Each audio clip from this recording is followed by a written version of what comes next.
All right. Good evening, everyone. My name is Ben Churchill. I'm the superintendent here in Carlsbad Unified School District. I'd like to welcome you this evening. At this moment, I echo the same sentiment that many of you hear and feel every day, that we are living in a time of much transition and relentless change. I know this because my family is going through the same transitions and change as many of your families on tonight's call. I have a ninth grader and a fifth grader here in Carlsbad Schools, and my family has experienced the same highs and lows as your family over the past 10 months. I personally look forward to tonight's conversation so that I too can take away resources that will help me be a better parent and a better leader for our community during this time of frequent transitions. Change is a certainty. How we cope, it's up to us. Thank you for being on tonight's call. It is an honor and a privilege to work for a community that cares deeply about their children. And many thanks to the two hosts for this evening, our partner, the Carlsbad Educational Foundation, and our district's resource for parents, Parent University. With that, I will introduce our expert panel. First, meet our moderator, Scott Schimmel. Scott is president and chief guide of the YouSchool, an educational resource for students, schools, and parents to help youth clarify their identity, purpose, and relationships to build meaningful lives. He is also a content creator for Parent University. Scott is deeply aware of the challenges people face when transitioning into the real world. That's why he's invested his time guiding students, athletes, and veterans to discover and write their own stories. Our first speaker is Kevin Kirk. Kevin is a former Navy SEAL and founder of the Make Awake Foundation, a nonprofit that teaches students in grades K through 6 the power that just one positive action can have on the world. Next, we welcome Jill Mcmanagal. Jill is the co-founder of Kids for Peace, a nonprofit that empowers kids to create peace through hands-on service, global friendships, thoughtful acts of kindness, and the Great Kindness Challenge. The Great Kindness Challenge is happening this week. It began right here in Carlsbad in 2011 and is now being hosted at more than 34,000 schools around the world. Our third speaker is Nolan Mejia, a senior at Sage Creek High School. Nolan is a leader in many clubs and organizations throughout San Diego County, and his most recent title is founder of Grocery Grab, a free grocery shopping service to senior citizens and other at-risk groups that was started to reduce the risk of being exposed to COVID-19. Finally, we welcome Leah Becker, a school counselor at Carlsbad High School. Leah found her calling as a guide to high school students and parents. Her former positions, working as a mental health specialist with EMQ Children and Family Services, and former educational liaison with the San Diego County Office of Education Foster Youth Services, help her better serve our community. Thank you again to our panel, and thanks to all attendees for joining. I'll now let our moderator begin. Thank you, Dr. Churchill, for opening our discussion, and good evening to everybody on the call, or if you're watching this later, hello to you.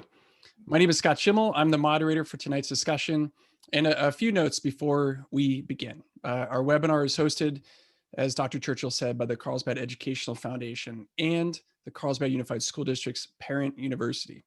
The foundation helps the Carlsbad Unified School District provide enriching educational experiences to students, resources for staff, so the district would otherwise not be able to fund. And this includes funding to support the district's transition to online education, which is very important, childcare scholarships, and new needs caused by the pandemic. You can go to www.carlsbaded.org for more information. Our second host, Parent University, is designed to provide the school district parents with critical information to help their students succeed in school. The goal of Parent University is to empower and inspire parents to take their parenting know-how to the next level. Parenting University believes that parents are a child's first teacher and that every parent wants their student to have the best school experience possible. To that end, education is the best gift a parent can give to their children.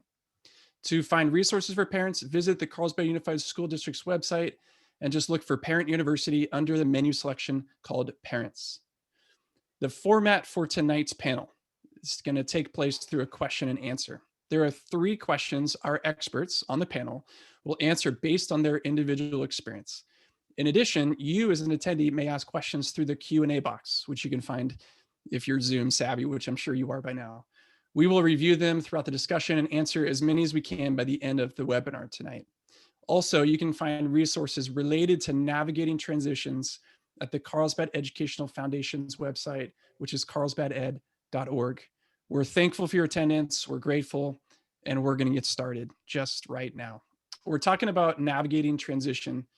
And as Dr. Churchill said, there's changes, and we've had many of them. And then there's transition. Changes are the thing that happens, the thing that changes. It's the moment that something is different than it was before. Transition, though, is kind of what happens around it. Transition is the stuff that happens beneath the surface. Our family 6 months ago discovered that we had a leak in our kitchen. That was a change. We didn't have a leak the day before. And then we had a 6-month transition to move out of our house and get an entire remodel. We just moved back in, I think 3 or 4 days ago. So the change was we moved back in, but the transition has been the stress. The transition has been the worry. The transition has been all the decisions we have to make. And it's the stuff that happens underneath the surface that is really what impacts our lives. So we're going to first talk about some personal stories, ways in which each of our panelists has experienced transition in dynamic ways, so that when we share some thoughts, our unique thoughts and perspective in just a few moments, you'll know where we're coming from and you'll know who we are. So we're going to start off with Mr. Kevin Kirk. Kevin, would you please share about the transitions that you've experienced throughout your life?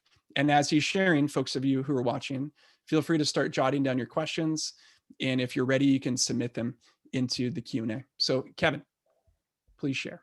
Yeah, first of all, thank you very much for having me tonight. Yeah, I've been through many transitions in my lifetime. Some really, really hard ones. I was in the military, served as a Navy SEAL.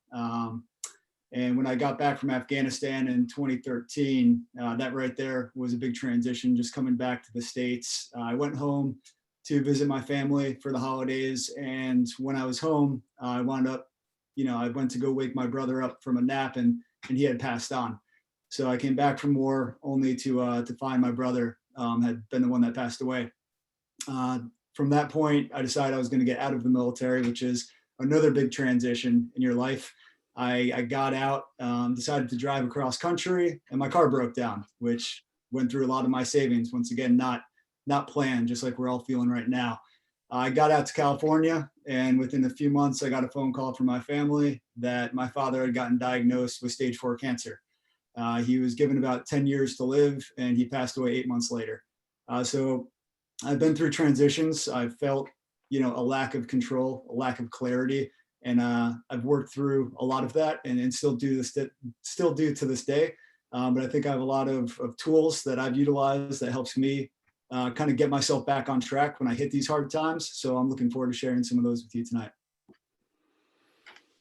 Thanks, Kevin. And I know you don't need me to say this, but thank you for your service and for what you continue to do for kids. With that, Jill, would you please share?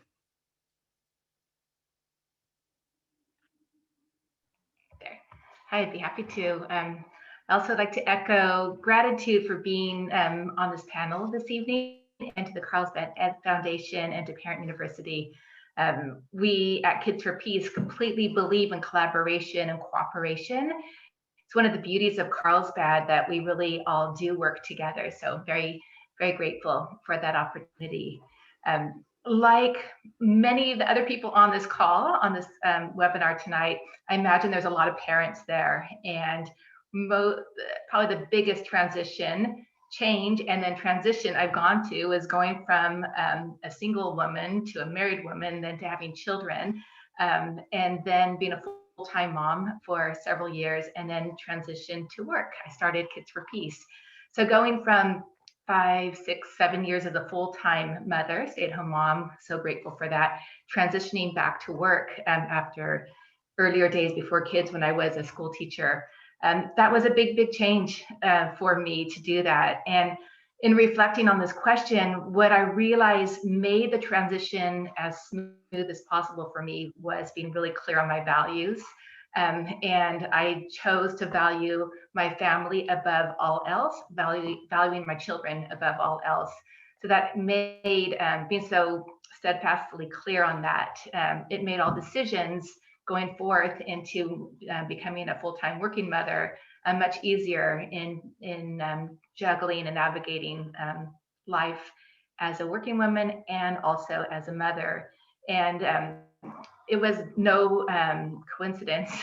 It was not any accidents, I should say, no accident that I chose to start a nonprofit about kids, because then I was able to bring my kids into all things that I did.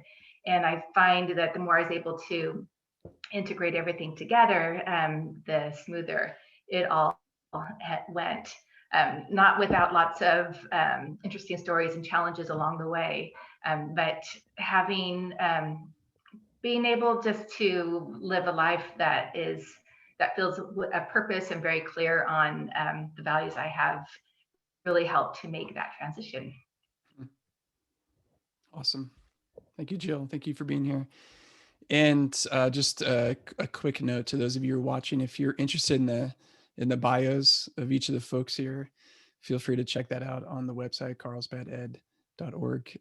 Nolan, I know many of us who are watching, probably most of us have kids, so we're aware of our own kids' experience for the past 10, 11 months. But it's fascinating to hear from another student. So first, thank you for being here. And second, I just say no matter what you share, it's going to be interesting and valuable to those of us who are watching. So would you please share a little bit from your perspective? Yes, of course. And before I begin, I just want to say thank you to the Carlsbad Educational Foundation and Parent University for hosting this event and for allowing me to speak. I hope I can be valuable in sharing the student perspective, like you said. Speaking of that, I'm a senior at Sage Creek High School. I'm only 17 years old, so I don't have as much life experience as the other panelists, but I'm hoping to share the student perspective, like I've said. And something that I've transitioned with is from going as a normal high school student to transitioning into a world with COVID.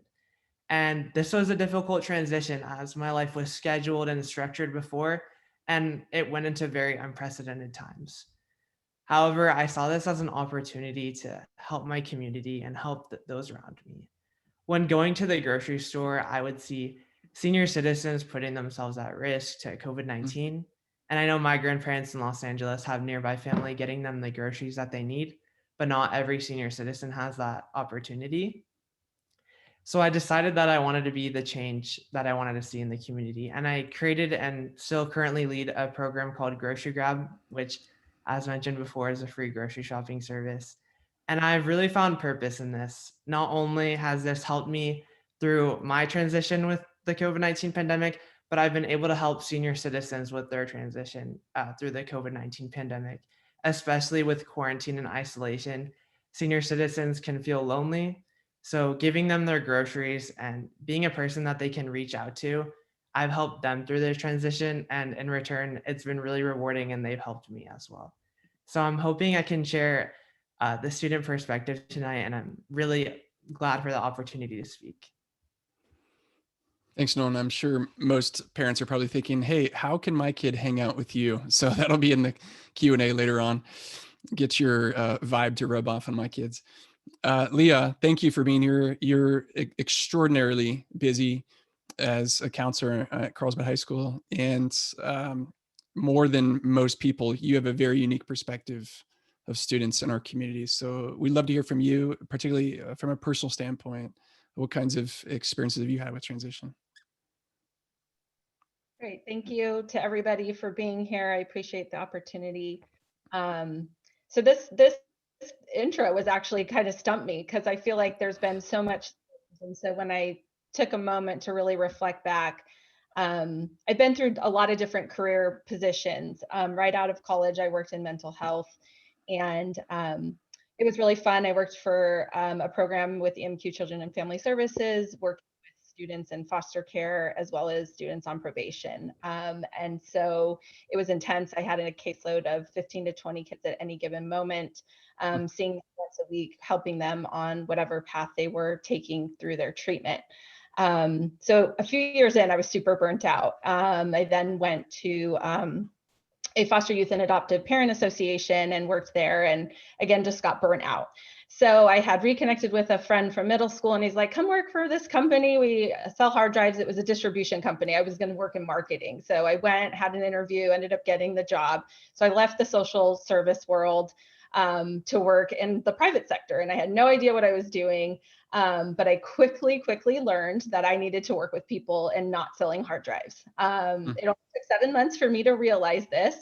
And so in that time frame, not only being able to recognize like, hey, I gave myself that opportunity to recognize that, but then also know if I wanted to continue a career in whether it was education or social services, that I needed to really make sure I took care of myself.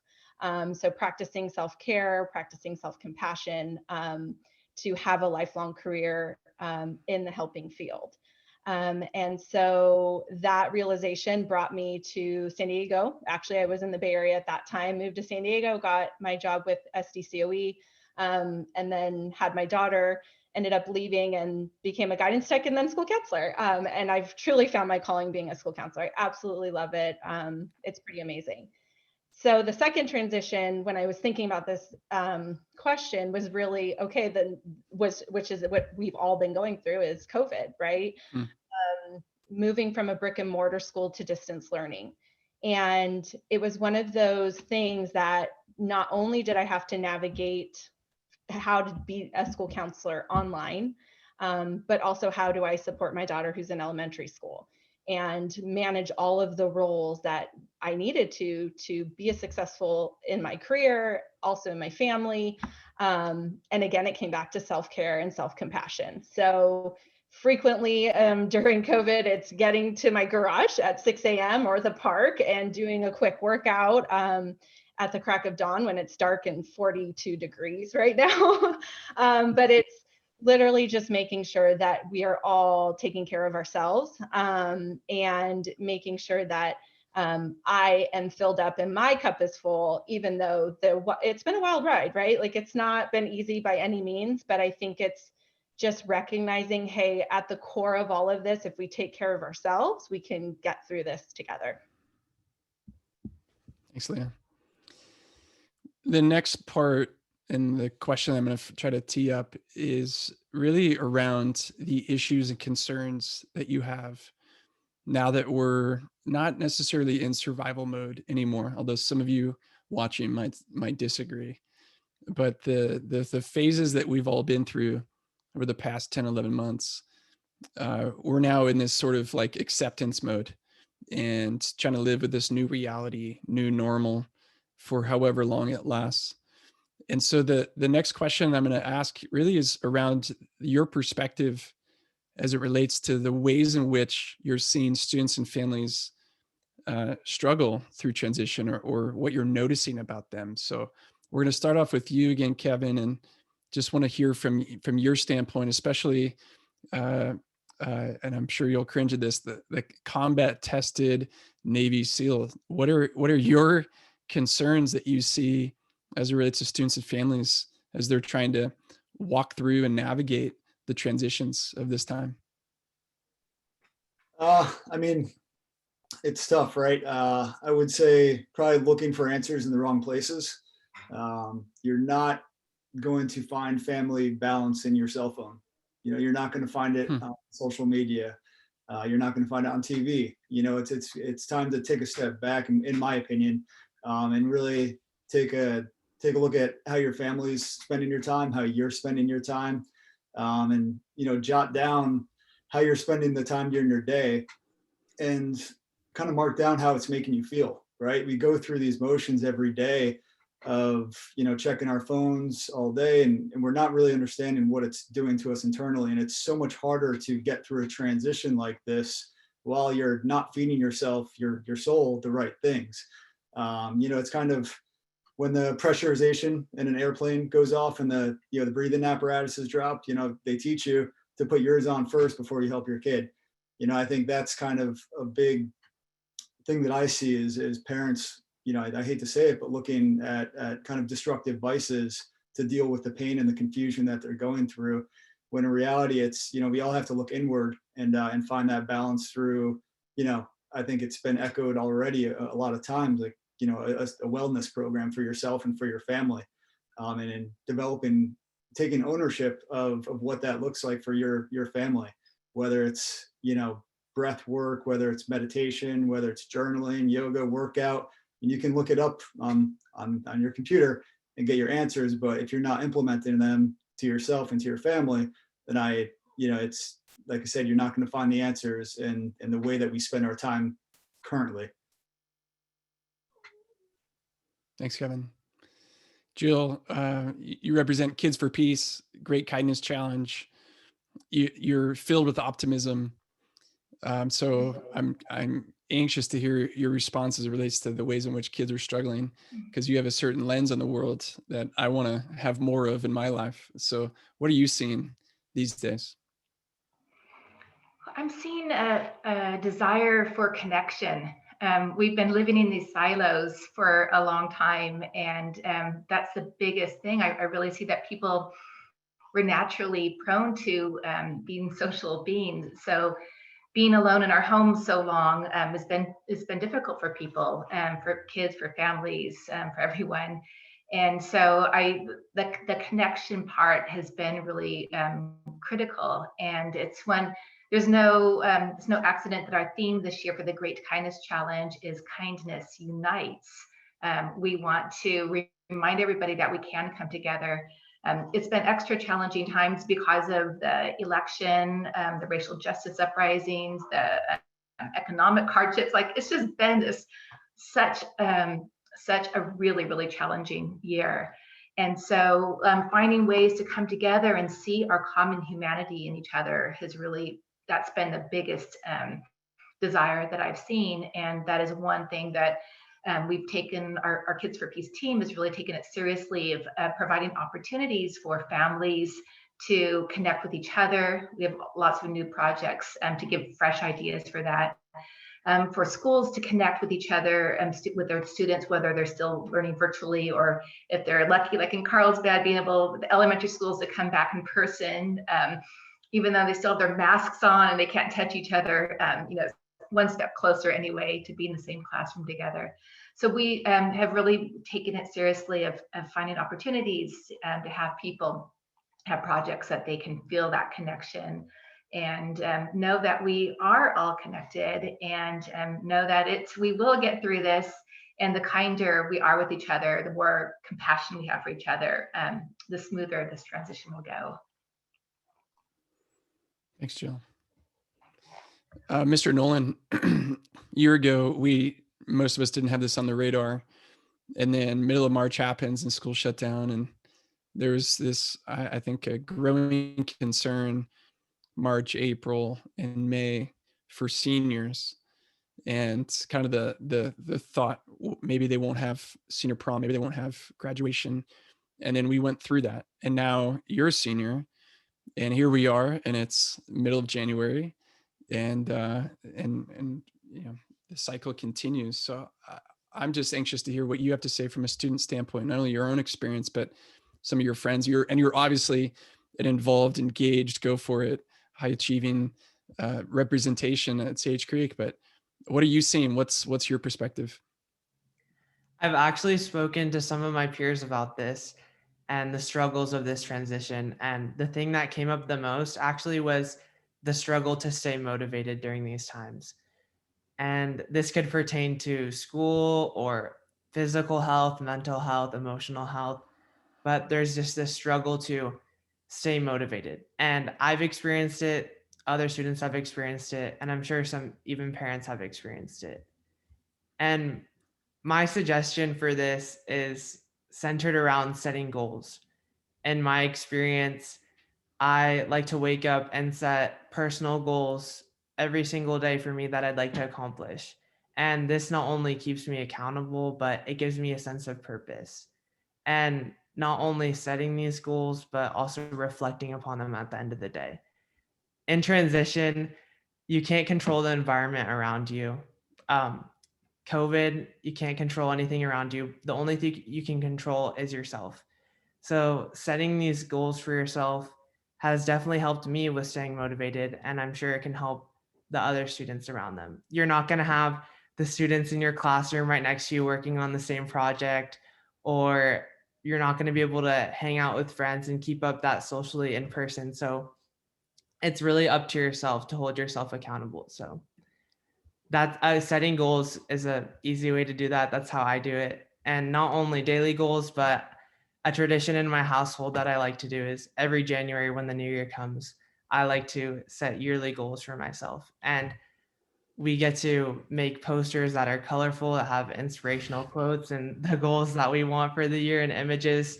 And I have it by my desk. And it reminds me through the good and through the bad, there's a future and there's a destination, and I'm working towards that. And it really helps me stay motivated because I know that's a struggle for students out there and parents too.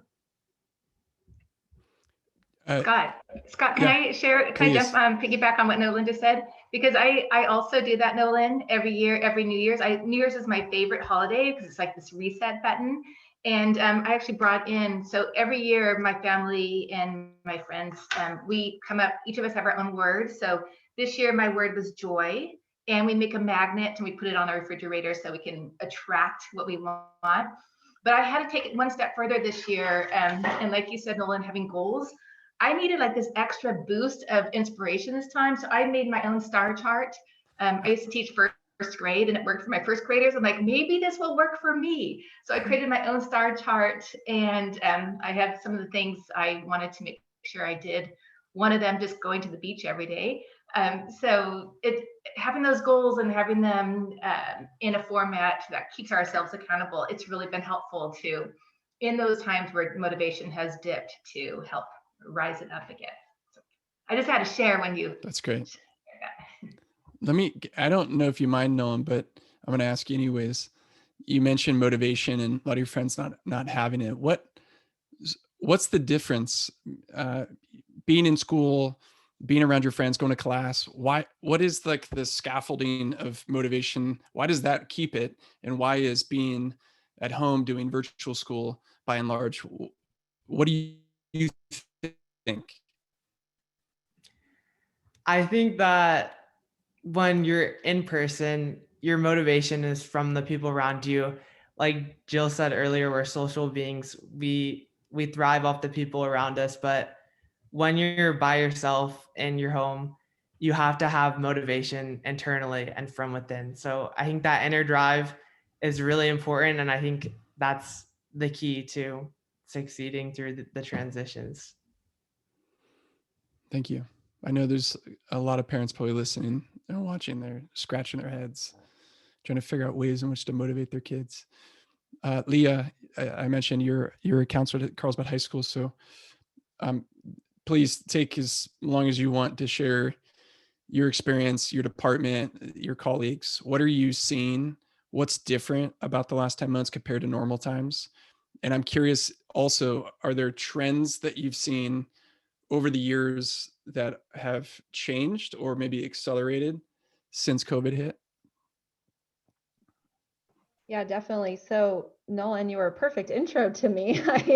Motivation was my number one as far as struggle. And I think you just hit it right on. The motivation needs to be intrinsic, and kids are usually motivated to come to school to see their friends.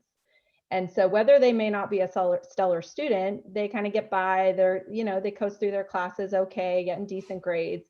It's their friends, it's the peer support, it's the fun things at school that keep people coming, right? That's really what it is. And when you take that away and you're sitting in a desk in your room in front of a computer, it can be very hard to stir up some motivation. We're asking a lot of our students to change the way they're learning. And they have to be dynamic and accept it, whether they want to or not. And it's hard. So the motivation, I think, is number one. And I know I've woken up on days and like, oh my goodness, how are we going to get through this? But you just kind of say, okay, I'm doing it. And you take one foot in front of the other. And sometimes you're going to have good days and sometimes you're not. And I think I like the idea of having the words or some kind of whatever it is. I even was talking to a student yesterday and I said, maybe put a little Post-it note on your Chromebook so you remember what you're working towards. So, in school, we create a really cool space. Teachers make it really engaging. And, at home, I know my area is white walls. So it's not motivating. It's not exciting. So I think, encouraging the students to create a space that allows them to be motivated, and whether it's positive quotes or anything that kind of keeps them knowing, okay, I'm working towards something. In high school, I'm working towards my diploma. I'm working towards college. So keeping that at the forefront each and every day. And without being on campus, obviously students can lose that motivation, which I think goes to my real second point that I see and struggle with our students is isolation.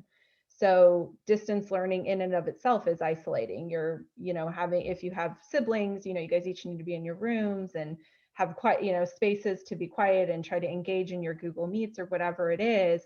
And it's hard. It's hard to be in front of the camera. I know I'm nervous right now, and students have to do this all day from at Carlsbad High from 8 to 1:30. They're on for 90-minute blocks, and I know a lot of students don't want to have their camera on. So I even have students that I meet with and I say, okay, I know you don't want it on, but I need to at least see your pretty face and then you can turn it off. But I just need to see you. And that's one thing that I miss the most is seeing my students. I will never take that for granted ever in my life again.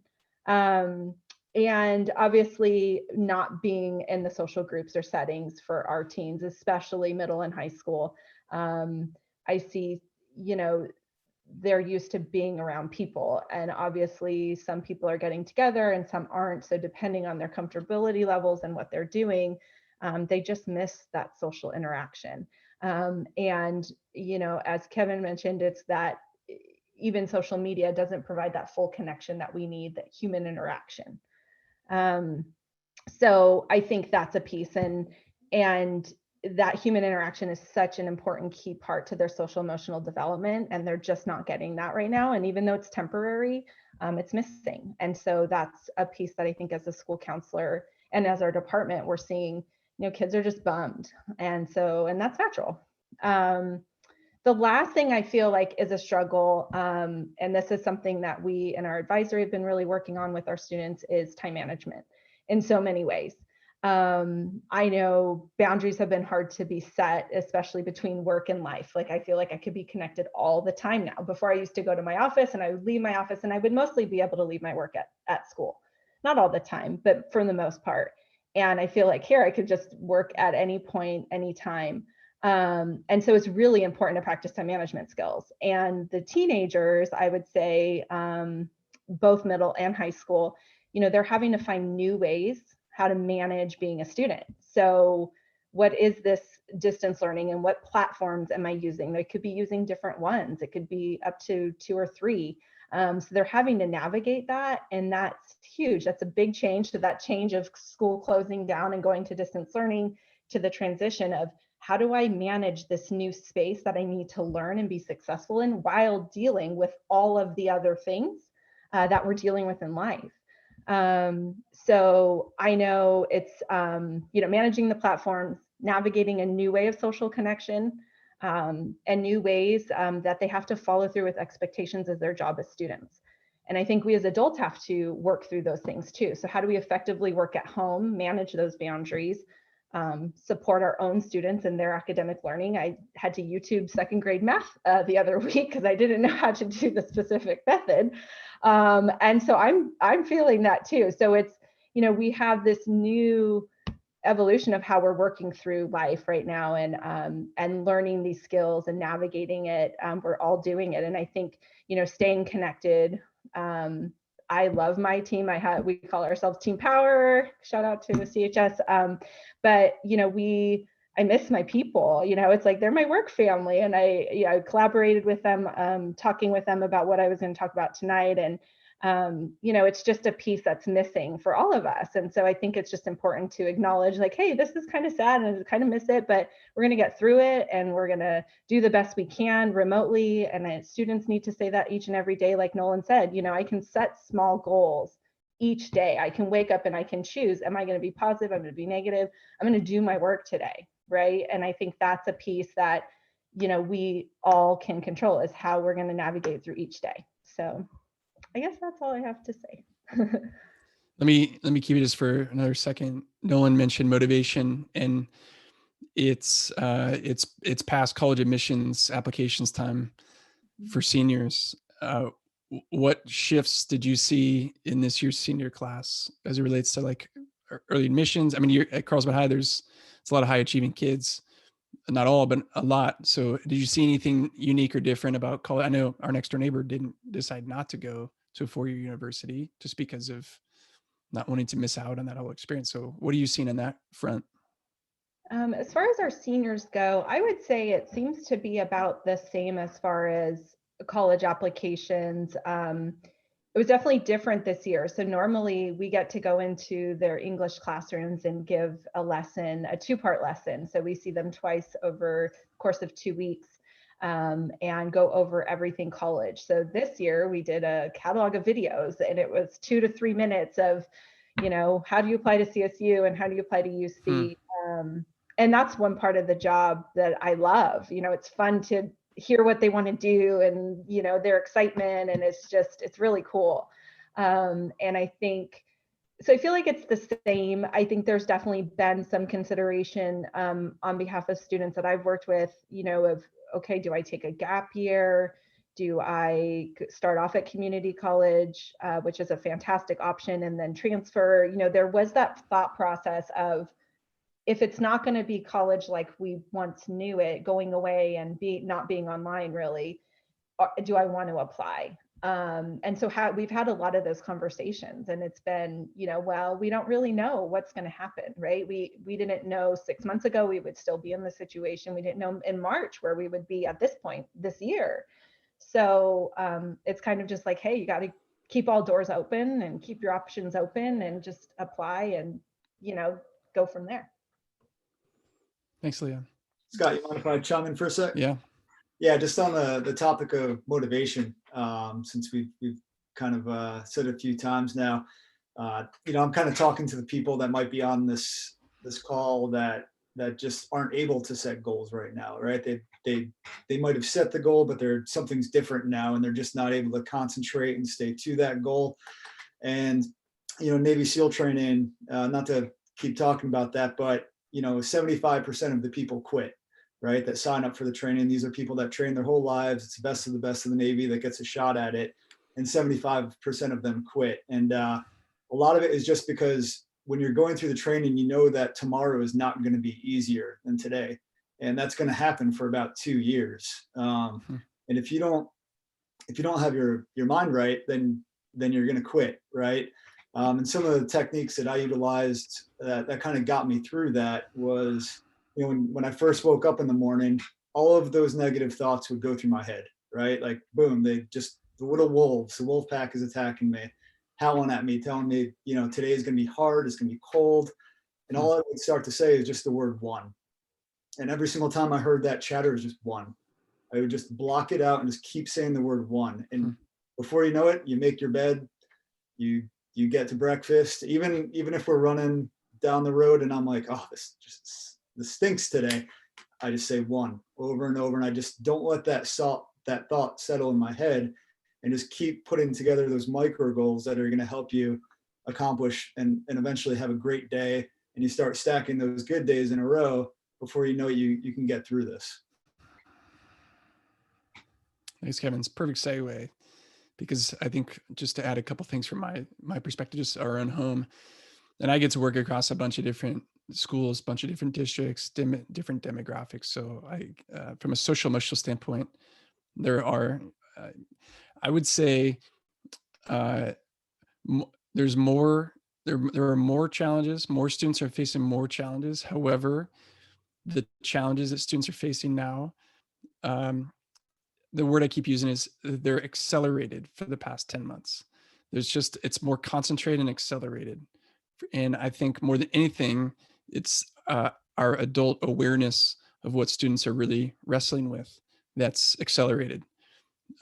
Because for the past 10 years, I've been working with students kind of hand in hand with folks like Leah, knowing that there are students who are struggling all the time from isolation, from lack of motivation, from thoughts of self-harm. And that's been growing over and over every single year.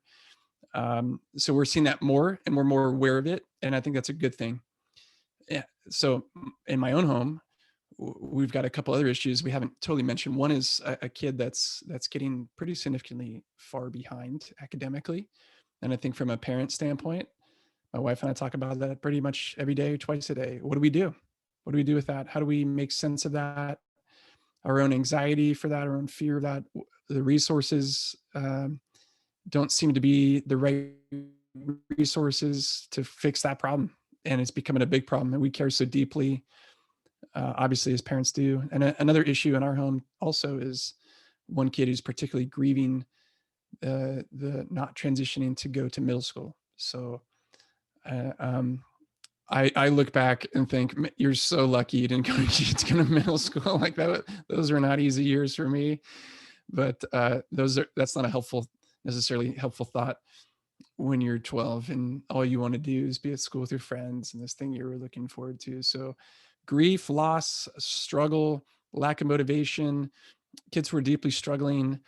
Those are some serious issues. And now I just want to tee up for each of you to share your perspective on what are 1, 2, or 3 most helpful kind of, this is a response as it relates to transition and change that you love to impart to families and to kids. So Kevin, keep it on that line with motivation. What would you say? What do you think are the most kind of high level, most important things to do? I know when I've gone through my hardest times, I always, when it comes down to it, once you start to take care of yourself, it's who can you help, right? And then how do you serve your community? How do you become a problem solver? All of my most painful times in my life have actually drawn the best out of me. Like when my brother Ryan passed away, he left a legacy of performing acts of kindness for others.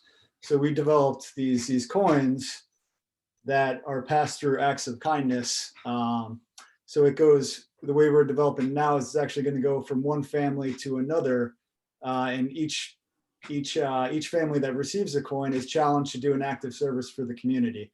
And then they pass it on to another family, and through the serial code on the back in our website, you can track how that ripple becomes a wave through the community, and really everybody gets strengthened through these, through working together, which really goes back to, just feeling part of something bigger than yourself during these hard times. I just think it's so crucial. And whether it's Kids for Peace or Nolan's Foundation, it's just getting out there and being part of something bigger than yourself. Because right now it's not always comfortable to be right here. And I think the best way is to strengthen your community and just grow the community. Awesome. Thank you, Kevin. I know the term that's kind of jumbling around in my mind as you say that, there's the fancy academic term is pro-social behavior. It's go do something for someone else when you're feeling stuck. And there's great research and data that talks about when you do that, it pulls you out of whatever hole you're in. And so I love that. It's a really helpful, practical step. And I think from a parent standpoint, because I doubt there's many kids listening, it's probably parents, what can you do that's an act of service that you can bring your kid along? Whether it's baking cookies for the neighbor across the street or dropping off something for a friend or bringing something to a homeless shelter, what's something that you can do that you, no matter how old your kids are, you get them in the car and you go with it, they come with you. So thanks for that, Kevin. Jill, we're going to come to you and just hear from your thoughts. What can we do in response to all this? Well, I'm, as I mentioned, I'm a parent first, and my daughter is 22 and my son is 19. My daughter just graduated from college, finished her senior year from her bedroom, and then graduated from our living room. And then my son was going to community college, and our family has a tradition. Everybody's always gone to college. This is what we do. my son did not want to go to school anymore. Like, it wasn't working for him. And I just had, I chose to accept what was best for him, to get out of my own way for what my family tradition was, and look at what was best for him, and let him know that there's all kinds of other opportunities that were going to suit him. And so as a parent, learning to accept what is, and what is best for my children, not what is best for was going to look best for me as the parent. And so that was one of the biggest things, just accepting my kids exactly where they are, for who they are and how they're doing. It freed both of them up to explore and get more creative and do what was right for them. So that's when, as a parent, I really learned to just accept my kids as they are, what's best for them. And then I can't emphasize enough the taking positive action. I know that sometimes it sounds almost insensitive to say, just go do something for somebody else. But it's what's lifted me out of any dark time I've ever had in my life. Honoring whatever feelings I'm having, but then there comes a time they have to make a choice to go take action. So once that choice is made, there's so many things that can be done.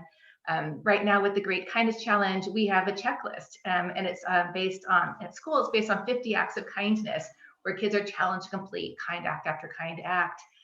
We've also developed a family edition, so now you can carry it on, so families can do that. So for those who aren't sure what to do, there's a checklist that can help guide. And it's not about completing, getting it done for the sake of getting it done, but it's about the experience of serving others, and it truly works. I'm glad. There is a lot of science and studies out there that emphasizes that, and I hope nobody takes it, in these more challenging times, as being trivial to do it, because it's so simple, and it works. It really works. So I just can't emphasize enough to get to the place that we can all do for others, because it really is doing for ourselves as well. Thanks, Jill. I know as you're saying that, what comes to mind is one of the biggest things that happens for all of us when we're going through transition, we're facing change, is like this feeling that we'll get, a response that we get to something that might feel dangerous. And we all have our own interpretation of what feels dangerous. Someone might feel that they're in danger because of their physical health. Someone else might not feel that. They might feel like what's in danger is control and being able to do what I want to do, what I want to do it. Another person might feel like what's in danger is their ability to connect with others and get that sort of emotional, social experience that they get. So we all experience stress differently. We all experience that differently. But what happens for us from a biological chemical standpoint when we feel under stress is that we go to a different mode. And that mode, you call it the survival mode, you call it fight or flight or freeze response. But what it means, another way to say it, is we're not at our best selves. So we're not thinking clearly. We're not necessarily thinking out of our values or who we want to be in the world. We're thinking kind of the path of least resistance. How do I get through this in the most effective way?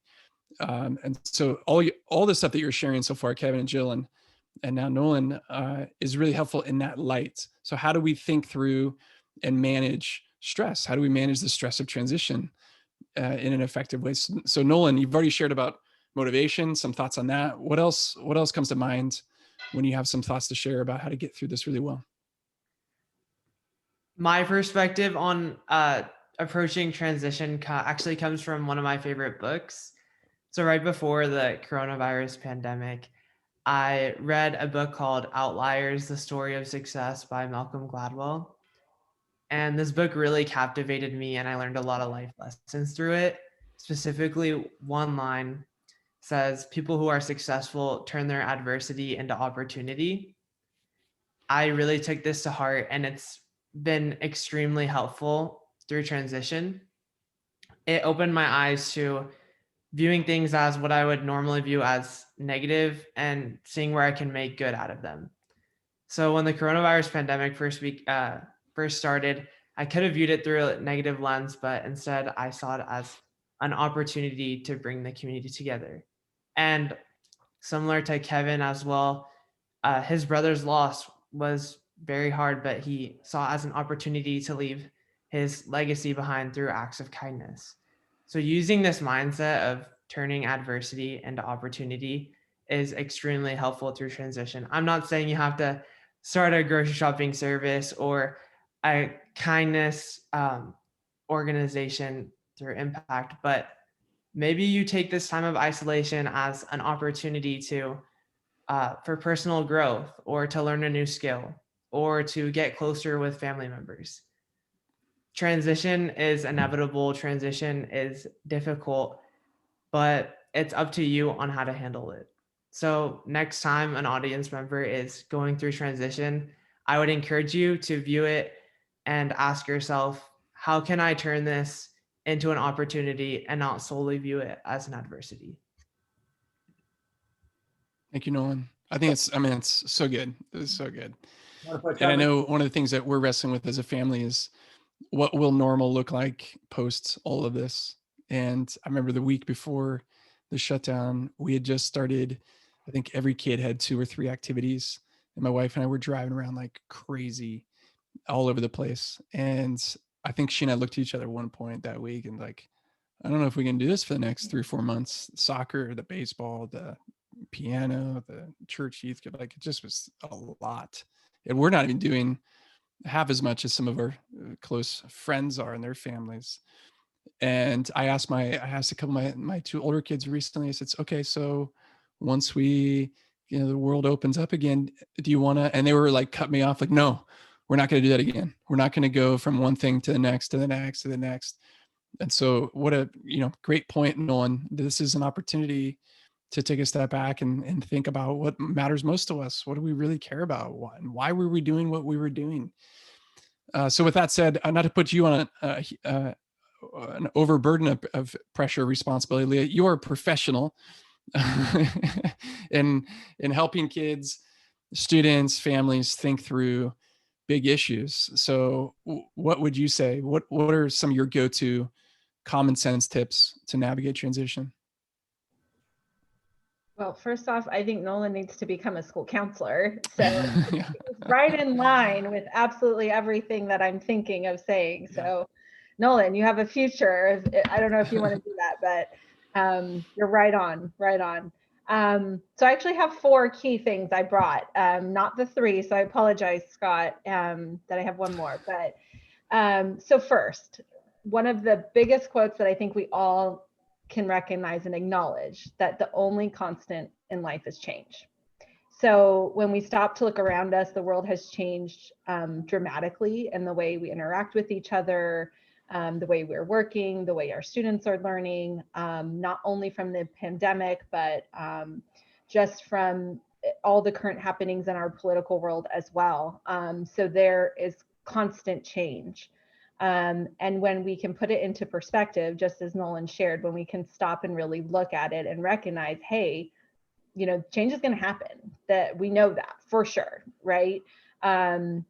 We can really discuss our feelings around it. So first is acknowledging it, right? And making it be there for us, but then dealing with those feelings and processing it. Our kids need a chance to be able to talk about it. I know, being a mom of a 2nd grader, she's 7, she doesn't have the words to use to describe her feelings. But when I told her she was going back to school this week, oh, I'm going to get a little emotional, I'm sorry.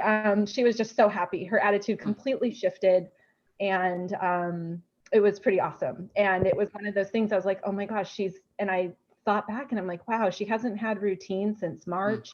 We've been up and down, and but when we can talk about it, and I'm like, wow, I noticed you're really excited about this. And yes, Mom, I've missed this. I've missed seeing these people. I get to meet this person in class. I've never met them before. So it's really cool. I know not all students are getting that this week, but just talking about it. Everyone has a story when they realized that COVID-19 was going to have a lasting impact. So where were you? What did that look like for you? How were you feeling? So acknowledging it, when you acknowledge that change will be happening, it also allows the space to open to be able to communicate about it. So it's important to do that. I think it's just, allowing people the chance to talk. I'm the advisor of the Wellness Club at CHS. And one of our first meetings, we actually did a meeting in person when we started the Distance Learning 2.0 Plus. And the very first one, there was a few different groups there. They were friends, but not all from the same group. And the whole time, it was an hour long, and they painted rocks, and all they talked about was where they were on March 13th. And I was like, wow, and that was probably in November, I want to say, was our first meeting. And I was thinking, wow, they haven't processed from where they were on that day. And it was like the stark, stormy day. Our internet was out. It was a really weird day. And I remember leaving work after we had our staff meeting that we were closing and what was going to be next. It just felt icky. And I remember that day to a T. And, for our kids, like 9/11 was an event that changed the world. And in so many ways. And this is not just an event. This has had a lasting thing that they haven't gone through. And so just allowing that space to talk and communicate, I think, is so key. And I don't know, when we shifted to distance learning and then we were on summer break and then we came back, we never had that space open for them to discuss. So that was really neat to see it and just kind of recognize, like, wow, we got to talk, we got to communicate. So that's one piece, I think, is just acknowledging and then opening up that communication for our kids. Number 2, being flexible and really taking time to reflect. When we approach change with growth, with a growth mindset, by keeping our focus on the positive, we can embrace change and handle it easier than if we were to resist it.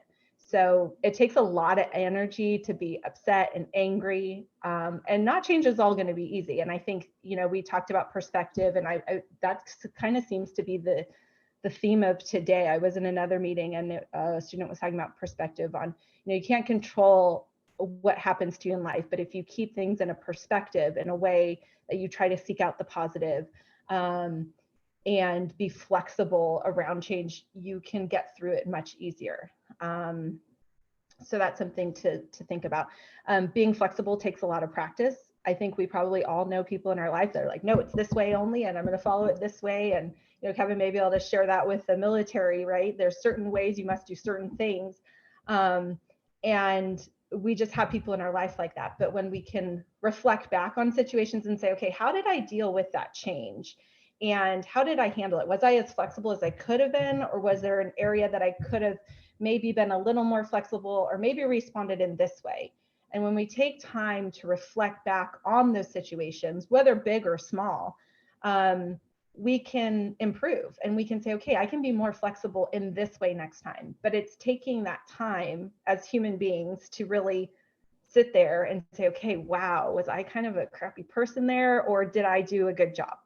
And I think, self-reflection is so important. And I do that a lot with my students. Like, okay, you didn't do great on that test, but how do we improve for next time? How did you study? Were you studying just one time before the test? Or maybe you took, 2 weeks and broke it up into segments. So what could we do differently to try to improve? And I feel like if we all take the time to reflect back on anything, whether it's change or our process in things of how we deal with something, or our achievements, how can we really improve the next time, right? We all need to improve. Nobody's perfect. So, but we must take that time to really sit back and say, okay, how did that all go down, and how do I improve moving forward? Number 3, sorry if I'm going long. So focusing on what you can control. So we can't control the events or life circumstances that happen to us, but we can control how we react. We as parents can be good role models for our students and try to find positives in each and every day, even if it's literally, taking a walk to the beach and saying, wow, we live in a beautiful place. I'm grateful for that today. And it doesn't have to be this giant thing, right? But just finding little positives throughout each day. And obviously the kindness challenge, I think that's a great thing, is just like, hey, this helps me feel good. And I can control giving back to the community. I can't control COVID. I can't control the shutdowns, but I can control myself. I can show up to work each day. I can log into my Google Meets with my students, and students can log into their Google Meets and attend and turn their cameras on, do their homework. Those are things they can control. They can do the best they can each and every day. They have to make that choice to do so. And as do we as adults. I think really helping our kids communicate, just talking, like I mentioned in the wellness club, just hearing them share their stories of where they were that day that school closed was huge for them, and just providing that space. There's lots of great resources on the web that have like little talking points. Like I think there's like even a game called Table Topics, you know, if it's a hard time that, like, if you're not like, oh, super social emotional, like I want to talk about your feelings kind of person, and that's okay, you don't have to be, but that just kind of helps. Okay, what was your favorite music artist, or just, and then that leads to more discussion. So I think it's just important to have that open communication with our families, with our direct immediate families, with our friends, so that we can all do well and focus on really what we can control. So it is our job to help our young ones gain the tools necessary to navigate change. And I think it's important to pay attention to all of these so that we can be that role model and show them, hey, you know, there's going to be change in life, and there's going to be things that we have to deal with that are really hard, challenging things, whether it's bigger than us and, you know, it's in the political realm, or whether it's with us losing a family member or a friend. We're going to have to deal with some hard things in life. But if we can stay positive and we can, you know, be the best versions of ourselves, I think, you know, you're on your way to navigating change well. And number 4, the last, is utilizing resources, expanding your circle, and practicing self-care. So like I mentioned in my initial story. Those are 3 things. Oh, shoot. That's 7. All right, 7. Oh my goodness. Okay. So this is just a little plug. So I am a school counselor and I love my students. I love my job, and I'm here to support my alpha, right? And so are my colleagues, both at middle school and high school across the district. We have amazing school counselors. Reach out to them, get them help. Or, you know, if you're like, hey, can you just check in with my student? And, you know, and sometimes it's like, hey, you know, and I won't say the parent emailed me to check in with you, but there's certain things that you could do is to just like, hey, Pro you know, tip. could you just say hi to my kid and see how things are going? I didn't know. I never thought about that. Thanks, Leah. So plug your school counselors, reach out to them. We're all available to do Google Meets right now. Community organizations. So obviously events like this, there's lots of wonderful, wonderful resources in Carlsbad. And I know it can be hard to navigate. I prepared some resources for you guys that will be on the website. And I really tried to dwindle the list down because it can be overwhelming. I get tons of resources. I get lots of emails every day on all the different things that are happening, and they're all wonderful. But even if you're just like, hey, I need this and I don't know where to find it, we can help you navigate that as well. And so, you know, you guys aren't alone. We can all get through this together. And then practicing self-care and self-compassion. You know, we need to all make sure we're exercising, we're sleeping, we're eating nutritious food, and then creating a space for reflection so that each and every day we can wake up and try to be better. So those are my tips. Awesome. Thank you. And we're over time. We're going to take one question. So if those of you watching could look at the Q&A and type in a question that you have. I know, just to sort of wrap up the comments on transition, what happens to somebody when they're going through change and transition because of the stress response. It's almost like you zoom in on your life and all you see is right in front of you. And what we're offering in these tips and kind of life hacks are ways to sort of zoom out just a little bit to see perspective, which is a word that's been used. And so self-reflection is really helpful. Good questions, learning to breathe, learning to connect with a friend. More than anything, I think as parents, if we can have a vision for our kids leaving the home and being able to be self-aware about themselves when they're feeling triggered, when they're feeling under threat, when they're feeling stressed. If they can learn to just recognize that in themselves and then see 2 or 3 ways that they can navigate themselves, self-manage to make a positive, healthy choice when they're feeling that. I mean, that would be an amazing gift to them because, as was mentioned, change is a certainty. They're going to go through more stress, more loss. There's going to be things they need to learn how to grieve, things out of their control. So if they can learn to recognize in themselves, okay, I'm having a response, I'm having a big reaction, I'm having big feelings, and I know what to do. I know how to take a walk. I know that breathing helps. I know that praying helps. I know that talking to a friend helps. Exercise helps. And then they go and do that. Those are the kinds of life skills that are going to serve them forever. And I'm sure those of you who are jumping in on a panel like this, you're on the same page. So let's look at the questions real fast. Those of you who need to jump off, feel free. It's 7:36. I can hear my kids screaming. And there's a lot of shout outs in the Q&A for Nolan. Nolan, you from Kelly Curry, you're such an impressive young man. And she's going to ask you real fast in 30 seconds, what are your goals and hopes for life after high school? That's a great question. Thank you for asking. So my goals after high school, I have a passion for innovation, and I also have a passion for biomedical science. I'm in the four-year biomedical science program at Sage Creek High School. And I want to combine these two passions and find the intersection and use this to help people. So my aspiration in the future is to go into the biotechnology industry and work for a company, maybe one day lead a company that creates medical technology that helps improve people's quality of life. So that's my goal in the future. Is that all, Nolan? I mean, come on.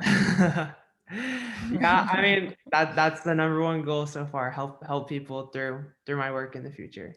That's a good life mission. Thank you. And just want to say specifically to Joya Wonderlight, thank you for your really helpful comments. It's been encouraging to read. If you have specific questions, you can find, I believe, tell me if I'm wrong, Jen is going to respond in the chat, the contact info for us specifically on the website, which is carlsbadegg.org/community talks. It's in the chat. You can find our contact info, respond to us, reach out to us individually.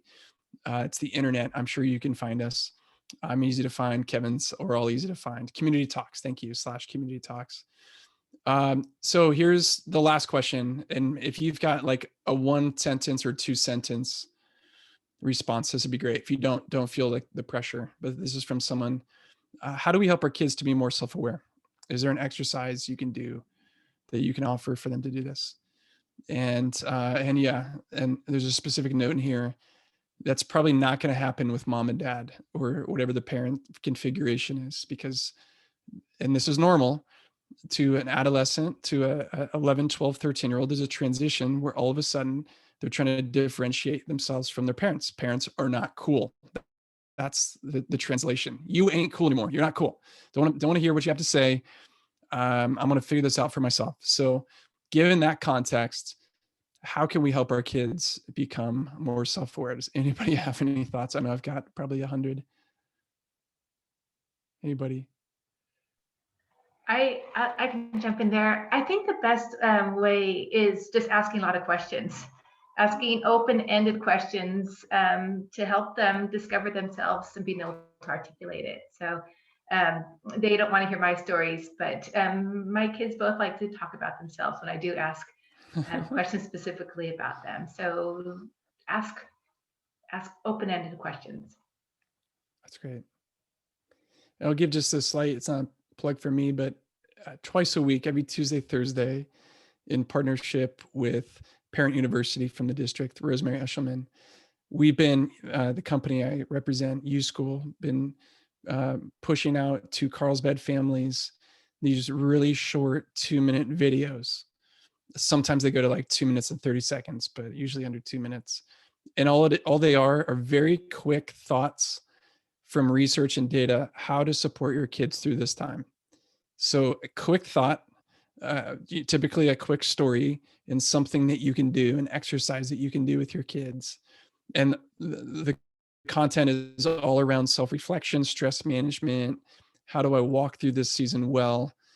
So if you're having trouble finding those videos, go to there's a Facebook page they're being posted on. There's the Parent University page on the district website, and we've been getting good response in order to really help you parents when you're in the car with your kid, or you got 10 minutes at the dinner table, or I know even my older kids still like us to go tuck them in, even if we've had a kind of a screaming match all day. There's still a 2-3 minute tuck in conversation. And to your point, Jill, our kids typically like to talk about themselves.